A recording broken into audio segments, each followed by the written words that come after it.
nouvelle rencontre sur Actu Diaspora. Bonjour, bonsoir chers internautes et merci de nous rejoindre dans votre émission qui vous permet de découvrir l'actualité, le vécu de nos frères et sœurs qui sont de l'autre côté de la mer. Ce soir, je reçois pour vous Chantal Donumbo. Elle est présidente de la fédération FIBEB, section Koweït. Chantal Donumbo, bonsoir.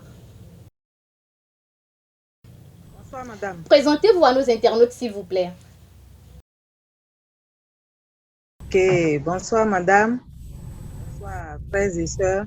Oui, devant vous, vous avez madame Donumbo Chantal, je suis compatriote béninoise sur le territoire de Koweït. Et je me présente au nom de la présidente de la diaspora des Béninois au Koweït. Je suis la présidente de FIBED. Session Koweït. Merci pour votre présentation. Quelle est votre situation matrimoniale et qu'est-ce qui vous a poussé à rejoindre le Koweït? Ok, sinon, je suis mariée, mère de 2 enfants. Et c'est parce qu'au Bénin, je n'arrivais plus à un moment à joindre les bouts. Donc, il n'y avait plus l'équilibre financier. Et c'est tout cela qui m'a amené à me rendre au Koweït, juste dans l'intention de pouvoir joindre les bouts. Et cela fait déjà combien d'années que vous êtes là-bas? Bon, je suis au Koweït, ça fait 2 ans, quelques mois. C'est récent alors? Oui, c'est récent, on peut dire récent. Vous avez déjà des appréhensions sur le pays? Si oui, une fois là-bas, qu'aviez-vous remarqué? Est-ce que les ouï-dire et la réalité sont les mêmes? Bon, sinon, en réalité, bon, je ne peux pas dire que comme je suis ici, comme je suis à Koweït, ma présence à Koweït, je ne le regrette pas trop, mais franchement, il faut avouer que tout ce que j'ai entendu avant de me mettre sur ce territoire, dans ce pays-là, franchement, c'est le contraire. C'est le contraire. Entretenez-nous davantage. Qu'aviez-vous remarqué? Qu'est-ce que vous avez déjà dit au pays? Qu'est-ce que vous avez remarqué là-bas? Parlez-nous un peu de cette histoire. Ce que j'ai remarqué à Koweït? Oui, ce que vous avez déjà entendu au Bénin avant de partir. Et une fois là-bas, qu'est-ce que vous avez remarqué? Ok, quand j'étais au Bénin, ils m'ont dit les conditions de vie des travailleurs, enfin des compatriotes, quoi, sur ce territoire au Koweït, là, que elles travaillent dans de meilleures conditions, elles bénéficient de leur repos. Le nombre d'heures de travail par jour, c'est au plus 12 heures. Et franchement, quand moi je suis arrivée, c'est pratiquement le contraire que moi j'ai eu. C'est le contraire que j'ai eu. Est-ce que cela le nombre d'heures de travail, franchement, ça va à 18 heures des fois, madame. 18 heures de travail des fois, dans la journée. Et tu as 6 heures, c'est les 6 heures qui restent là. Tu vas te laver dedans et tu vas dormir dedans. Vous voyez. C'est pratiquement le contraire que moi j'ai eu. D'accord. Est-ce que cela ne dépend pas des personnes chez qui vous êtes? Parce qu'on a eu une de vos consoeurs sur la même émission qui n'a pas dit la même chose que vous. Elle a dit que ça dépend des réalités, ça dépend des personnes qui vous reçoivent. Ok, bon, on peut dire, ce qui est sûr, il n'y a pas de règle sans exception. Il n'y a pas de règle sans exception. Donc, c'est sûr que certaines compatriotes ne vivent pas les mêmes choses que moi. Oui. Mais il faut avouer qu'on est dans un pays où la plupart d'eux là sont un peu, en général, ils sont sauvages. Ils sont sauvages et même si tu veux bénéficier 1 minute dans la maison de l'arabe, l'arabe ne digère pas quoi. Chez lui, c'est comme une perte déjà. Voilà, on ne doit pas te laisser une seule seconde. Donc, chez lui, c'est une perte. Il faut t'occuper tout le temps. Il faut t'occuper. Si l'arabe pouvait utiliser même les 24 heures sur 24 là, il va l'utiliser. D'accord. C'est ce que moi. Dites-nous, que faites-vous principalement là-bas? Sinon, ici, bon, je fais le ménage, l'entretien. Je fais l'entretien. Il y a L'entretien d'autres. seul? Bon, je fais l'entretien en général. Je fais l'entretien. Et par moment, je prépare. Par moment. Ce n'est pas trop. Je ne suis pas à la cuisine 24 sur 24. Quoi.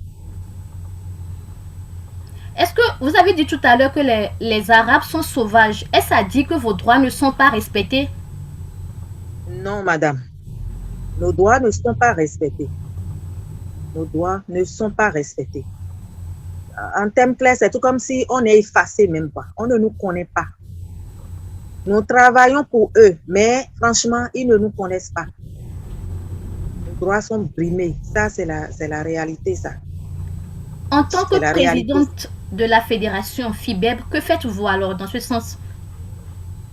Bon, en tant que présidente, il faut reconnaître que FIBEB est né il y a à peu près 1 an et demi. Donc, FIBEB se prépare, est toujours en train de se préparer pour améliorer les conditions de vie des compatriotes sur le territoire.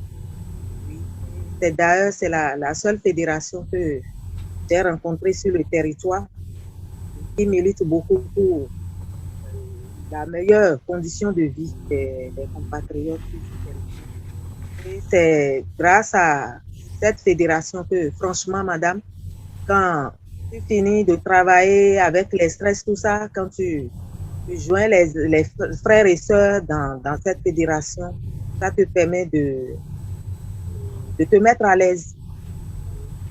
Ça nous permet de nous mettre à l'aise. Parlez-nous un peu de votre fédération.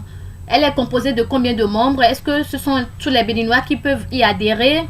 Comment ça se passe? La mission de cette fédération? Sinon, je sais qu'il y a de petits groupes, de petites associations aussi qui essaient de militer, de défendre aussi un peu, en quelque sorte, les Béninois sur le territoire, mais ça n'a pas trop d'influence comme cela se doit. Maintenant, si je vais vous parler de la fédération, de la FIBED, c'est une fédération qui essaie de défendre les droits des Béninois sur ce territoire parce que le contrat est établi, mais les Arabes n'aiment pas, ils ne respectent pas comme cela se doit, ils ne respectent pas le contrat. Donc, quelques rares personnes essaient de respecter, mais franchement, en général, ils ne respectent pas ça. Donc, quand les compatriotes ont des difficultés dans les maisons, là où elles travaillent, bon, avec les coups de fil, si tu joins le groupe, les responsables, ils courent pour essayer. Si ce n'est pas des conseils, il faut aller. Pas des conseils. S'il faut joindre la famille, le patron ou bien la patronne de la famille, pour qu'ils freinent un peu les pressions qui sont en train d'exercer au niveau sur la compatriote dans la maison, on essaie quand même de les joindre et on fait ce qu'on peut faire. Mais si c'est dans le cas où l'affaire dépasse un niveau donné, on les envoie à l'ambassade. On essaie de dire à la compatriote d'être à l'ambassade. Oui, et parce qu'après tout, l'ambassade représente notre gouvernement en quelque sorte sur ce territoire. Donc, c'est en quelque sorte le seul recours qu'on a. Donc, la compatriote, par son habileté, peut se rendre à l'ambassade. Je passe par là pour tirer chapeau à M. Serge de l'ambassade. Il fait beaucoup. Il fait de son mieux. Une fois là-bas, est-ce que vous obtenez gain de cause quand vous effectuez des appels pour appeler d'abord les responsables de la maison? Est-ce que vous obtenez gain de cause? Une fois à l'ambassade? D'abord à la maison. Quand vous, en tant que responsable présidente, vous appelez, quelle est la suite? Est-ce que votre compatriote qui est là-bas, elle a de suite favorable? Oui, elle a de suite favorable. Sur la plupart des cas. Pour commencer, les patrons, automatiquement, quand on les appelle, ils se disent « Ah, quelqu'un est au courant ». quelqu'un du même milieu, du même région ou bien de la même famille que cette compatriote est au courant de ce que je suis en train de faire. Donc, s'il voulait tabasser ou bien il voulait faire quelque chose de grave à la fille, il se retire un peu d'abord. Il se retire un peu d'abord. Même si on le convoque à l'ambassade, il ne va pas aller. Quand même, il diminue la pression. Voilà. Et ceux qui sont un peu éduqués, quand la compatriote se présente à l'ambassade, on les appelle, ils se présentent aussi là-bas.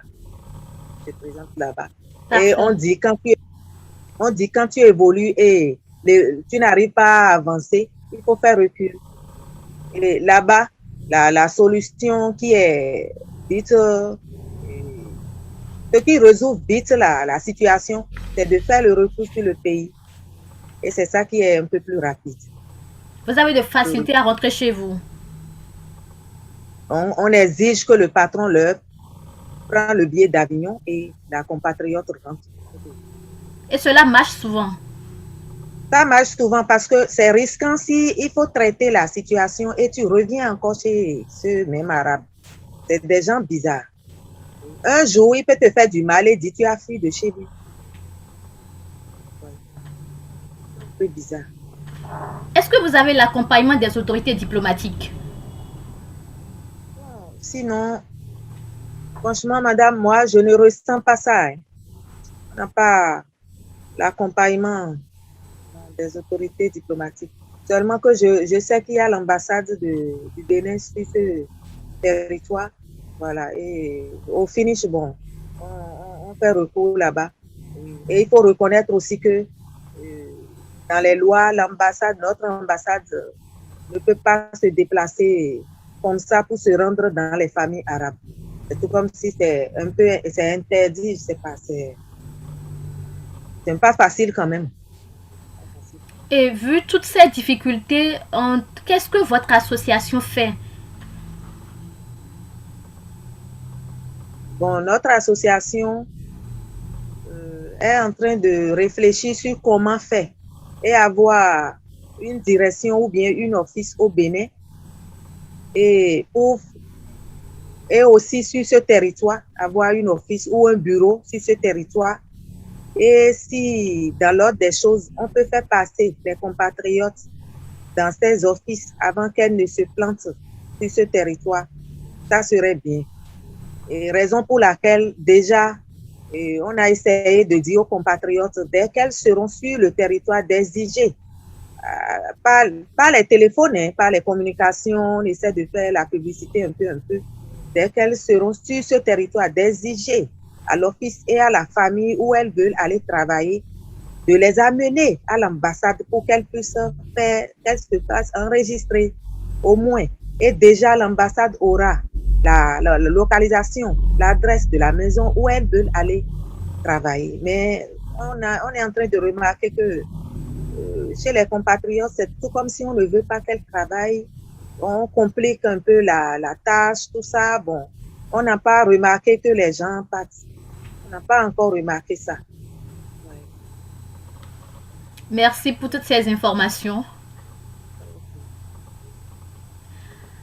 Paraîtrait-il que nos jeunes sœurs, une fois quitté le Bénin pour le Koweït, pratiquent la prostitution ou la pornographie? En tant que présidente, quelle vérité pouvez-vous nous dire? Merci, madame. Oui, ce que vous avez dit, qu'est-ce que je peux dire sur ça, cette question? Ceux qui ont dit, une fois sur ce territoire, les compatriotes pratiquent la prostitution, ils n'ont pas menti. Ils n'ont pas menti, madame. Ce n'est pas que j'ai vu. Et je peux témoigner, non. Mais ils n'ont pas menti. Pourquoi je dis ça? Une fois dans la maison des Arabes, l'Arabe commence par te maltraiter. L'office par où tu as pris, peut-être que l'office a déjà coupé sa ligne et tu n'arrives plus à joindre l'office. Tu n'arrives plus à joindre l'office. Donc, si tu as des difficultés, tu ne peux plus joindre qui que ce soit. Si tu n'es pas informé ou tu n'as pas l'adresse de l'ambassade, même si tu appelles l'ambassade ne pourra pas se déplacer pour venir te sauver là où tu es et tu rencontres les difficultés. Donc, face à tout ça, il y a certaines compatriotes qui essaient de prendre la fuite des maisons, des contrats, et elles se retrouvent dehors. Un programme que peut-être la compatriote n'avait pas établi avant de se retrouver dans ce pays. Une fois dehors, elle va rencontrer des gens. Ils vont commencer par l'orienter. Et ça dépend de qui tu as rencontré et comment la personne t'a orienté. Vous voyez? Ou bien, la fin du mois est arrivée, la compatriote a ses charges, le pays, les enfants l'attendent. Elle va envoyer l'argent au pays pour les enfants, pour résoudre des situations données. Et c'est surtout à cause de ces situations qu'elle s'est présentée dans ce pays. La fin du mois arrive, l'arabe refuse de payer le salaire. Ou bien l'arabe dit, il faut attendre un peu. Ou bien l'arabe dit, je n'ai pas encore, ou quelque chose, ça dépend. Ça dépend de ce que cette compatriote a raconté. Voilà qu'elle attend l'argent pour envoyer. Ça crée des histoires. Des fois, les Arabes se fâchent et sous le coup de cette colère, se jettent sur les compatriotes et les bastonnent, madame. Les bastonnent. Si vous voyez des mères de famille, 8 enfants, 5 enfants, des mères de famille, quarantaine, trentaine, ils les bastonnent correctement. Et il n'y a personne pour les prendre. Qui va te prendre? Qui peut venir dans cette maison pour te prendre? Qui sait d'abord? Qui sait que tu es bastonné d'abord? Qui peut venir te prendre? Personne. Personne. Et si Dieu n'était pas présent dans la vie de cet arabe ce jour, et un esprit lui communique de t'attacher quelque part et de te jeter quelque part, il va le faire. Il va le faire, madame. Il va le faire. Donc, c'est un peu ça. Il n'y a pas de juridictions dans le pays auprès de qui vous pouvez aller vous plaindre, où les Noirs sont carrément marginalisés. Franchement, on n'a pas... Enfin, il faut te permettre de sortir d'abord. Il y a des gens qui sont dans ce pays, madame, quand ils sont rentrés dans la famille, ils ont fait tous les 2 ans de contrat sans mettre pied dehors. Voilà, sans mettre pied dehors. J'ai bien dit dehors, hein. Je n'ai pas dit encore en ville. Sans mettre pied dehors. Les maisons où les familles, les patrons disent, le chauffeur n'a qu'à venir tirer les poubelles là. Tu peux ne pas sortir. Si le patron décide que tu vas tourner en rond dans la maison là pour faire les 2 heures, les 2 ans, du moins, tu vas terminer les 2 ans là. Si tu es courageux, tu vas terminer ça là, sans mettre pied dehors. Parce que qu'est-ce que tu iras faire dehors? Le travail que tu veux faire, c'est dans la maison. Ce n'est pas dehors. Le manger, tout, si tu as envie de manger, c'est dedans, c'est dans la maison. Donc, qu'est-ce que tu iras faire dehors? C'est un peu ça. Ça. Mais il n'y a pas de règle sans exception. D'autres sortent avec les patrons pour aller faire les emplettes dans les supermarchés ou amener ceux qui gardent les enfants. Voilà. Si les enfants sortent pour leur amusement, loisirs, tout ça, voilà. Les compatriotes sont avec les enfants. En parlant vos compatriotes qui n'ont pas pour habitude de sortir des maisons, tout de suite une question me vient à l'esprit, mais quelle distraction pratiquent-ils? Est-ce qu'ils arrivent au moins à se distraire? Bon, madame, on a le portable. Il y a d'autres même qui n'ont pas le portable. Il y a d'autres même dans ce Koweït. Les patrons refusent d'utiliser le portable. Vous voyez? Par exemple, si je suis en train de parler ici, on peut m'appeler. Vous voyez? Bon, j'ai prié, j'ai dit à Dieu de me permettre le moment là quand même. On peut m'appeler. Voilà. Au début, j'avais dit, on travaille près de 18 heures de temps. Voilà. Donc, tu as quelle heure encore pour distraction? Si ce n'est pas, tu vas prendre ton portable, appeler le pays, les enfants, tout ça. Bon, c'est ça la distraction. Si tu as un peu de temps, tu rentres dans la fédération, les forums. C'est un peu ça. Est-ce que tous les Béninois qui sont là-bas sont au courant de votre fédération, de votre existence?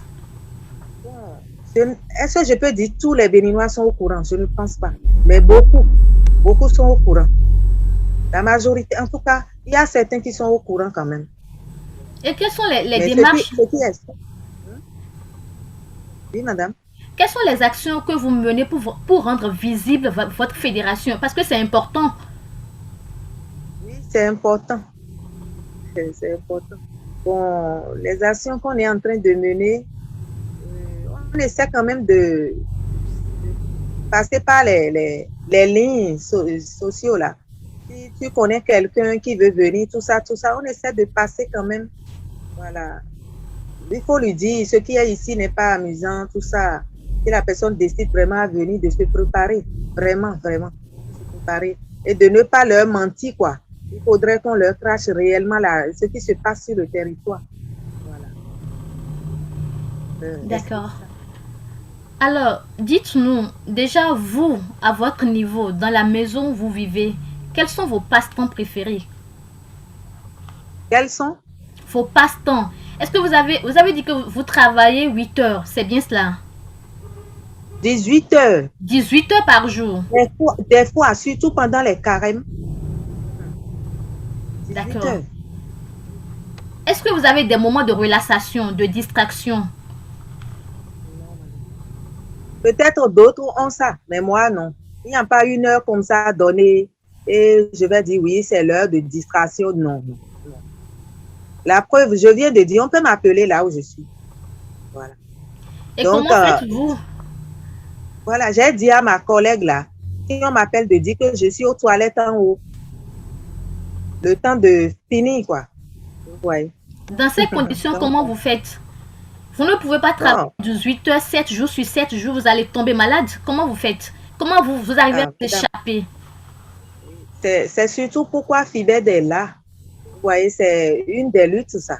Donc, si tout est équilibré au niveau de la fédération maintenant, on va publier ça partout et ils seront obligés de respecter cela.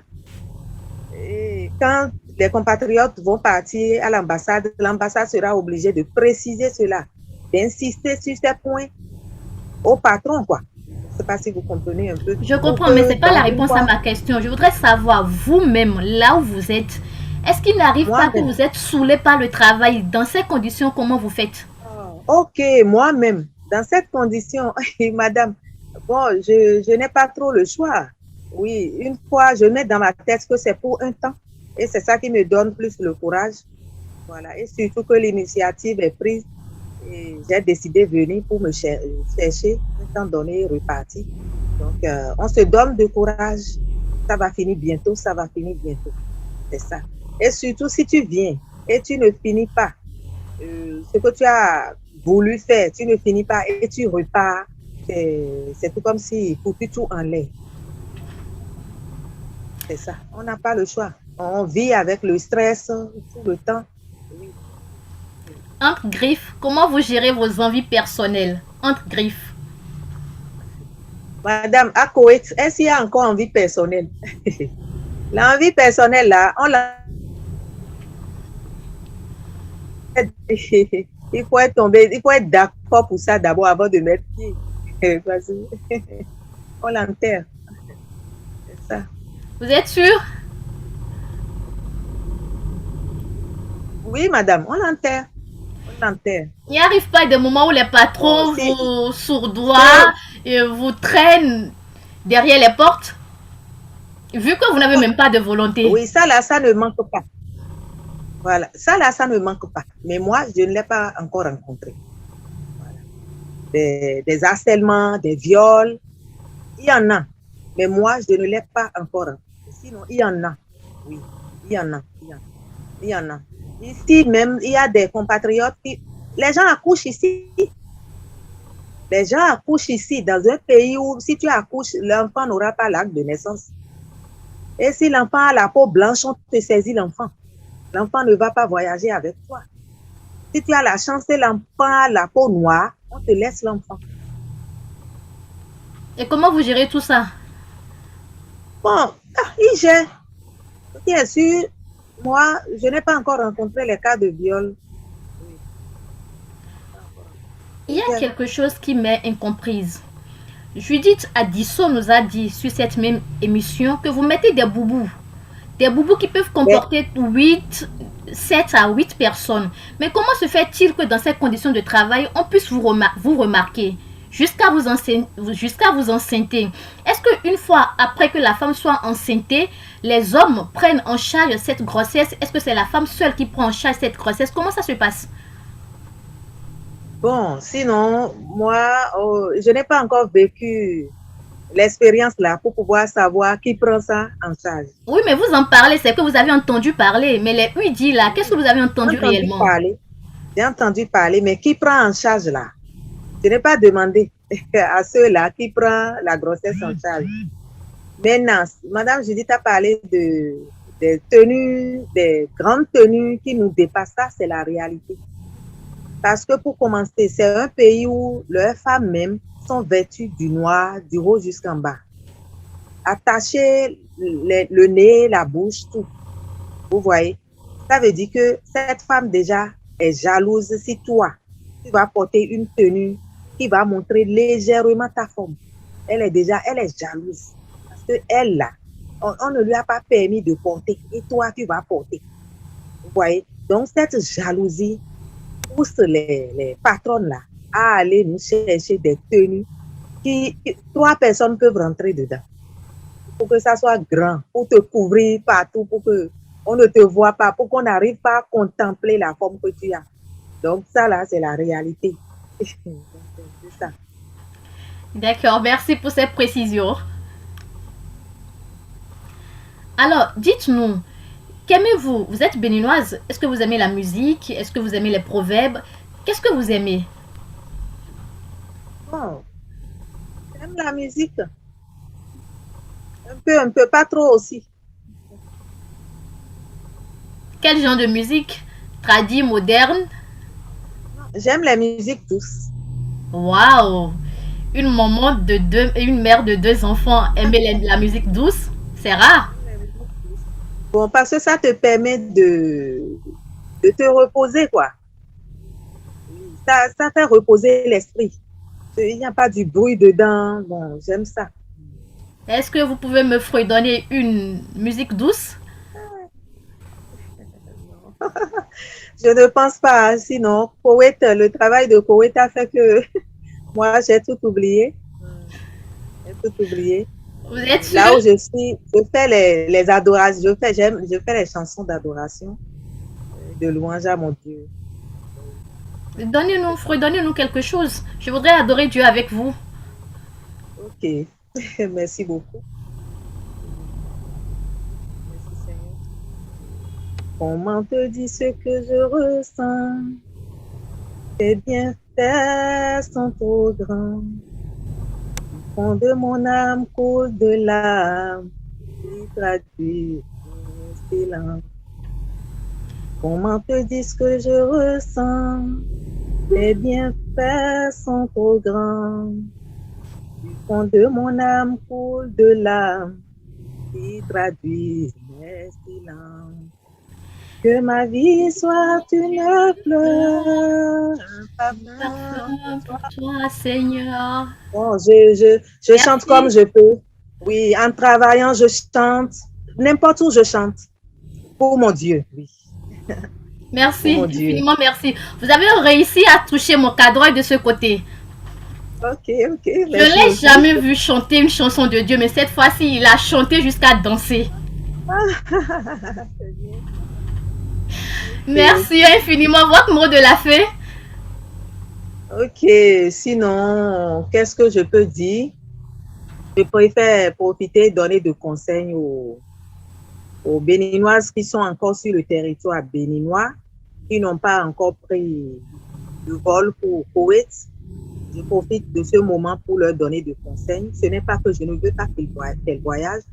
Je veux qu'elles voyagent. Je veux que tout le monde ait l'argent. Mais franchement, elles n'ont qu'à se préparer. Elles n'ont qu'à savoir que les dinars qui sont ici, là, et on prend là, franchement, ce n'est pas de la joie. Ce n'est pas de la joie. Je dis toujours, il n'y a pas de règle sans exception. Il n'y a pas de règle sans exception. Ce n'est pas de la joie. Elles n'ont qu'à se préparer. Si elles veulent vraiment venir, là, elles n'ont qu'à se préparer. Donc, À part ça, je profite aussi pour parler au gouvernement. Oui, si le territoire béninois, si au niveau du gouvernement, tout était un peu équilibré à notre niveau, on ne serait pas en train de se rechercher jusqu'à se retrouver dans ce pays. Parce que ça n'allait pas. Et on se dit ici, je pourrais m'en sortir. Vous voyez. Et comme ça, beaucoup se sont enlisés. Beaucoup d'autres ont regretté. C'est ceux qui ont vraiment le courage qui sont restés. Donc, c'est un peu ça. Ils sont restés parce que il faut aussi reconnaître qu'avant de se mettre dans ce pays, ils ont gâté beaucoup de choses sur la voie. Vous voyez? Et c'est des trucs qu'il faut réparer avant de faire le retour. Voilà. Et tout ça, ça fait qu'on dit, il faut que je résiste un peu pour finir. Il faut que je résiste un peu pour finir. Merci à vous Chantal Donoubo pour toutes ces explications. Merci également à vous chers internautes pour votre fidélité à votre émission Actu Diaspora. C'est le premier numéro de ce mois d'octobre. Portez-vous bien et à très bientôt.